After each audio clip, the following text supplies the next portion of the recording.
ჩვენი სხეული არის ყველს ძვირფასი რამ. და თუ ამ ჩვენს სხეულს არ ვუფრთხილდებით ენერგეტიკული თვალსაზრისით და არ ვცემთ პატივს და ასევე ხელმისაწვდომია ყველასთვის, იმიტომ რომ როცა ემოციური შიმშილი არის, სექსი შემომაქვს საკვებად, რომ მე მივხვდე, რომ საჭირო ვარ. და ამ სექსში ვდებ ძალიან დიდ ენთუზიაზმს და ხშირად ხდება ხოლმე, რომ ქალებშია ხშირად, რომ სხეულებად ყოფენ ურთიერთობას. აი ნახე, მქონდა რაღაც შევხვდი რამდენჯერმე, ვაკოცეთ ერთმანეთს და გაქრა პარტნიორი და დიდად ტრაგედია შეიძლება არ იყოს, მაგრამ თუ აქტი იყო, მე დავყავი ხო ორგანოებად. თუ აქტი იყო, მე უკვე თავს გრძნობ დამცირებულად და მიტოვებულად და გამოყენებულად, თუ პარტნიორი აღარ ჩანს. ამიტომ აქედან მე სტანდარტებს ვადგენ, სად ვარ სასურველი და სად ვარ უარყოფილი.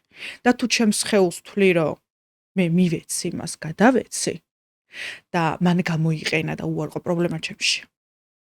იმიტომ რომ მე ორგანოებად დავყავი, მაგრამ თუ მე ამასაც ვიაზრებ, რომ უარყოფა იყო და ჩემი სხეული ძვირფასი, მაშინ უნდა მივხვდე ვის ვაძლევ ჩემს სხეულს და სანამ ჩემს სხეულს მივცემ, უნდა ვიპოვო ჩემი სიამოვნების წერტილები სად არის. თუ შენ არ იცი შენი სხეული, თუ შენ სხეულს პატივს არ ცემ. ოღონდ პატივისცემა არ არის მარტო ჰიგიენური მოვლა. პატივისცემა არის, რომ მე ვიცოდე, რომ ამ სხეულმა გადაიტანა ბევრი რამ.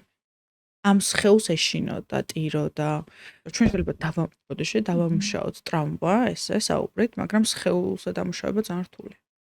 ძალიან ხშირად არის ხოლმე მე თერაპიაში ვეუბნები, რომ მასაჟი გამოიყენეთ ხშირად, ინტენსიურად, იმიტომ რომ ბლოკები როცა აქვს სხეულს და ამას გავხსნით, სექსუალური ენერგიაც იხსნება.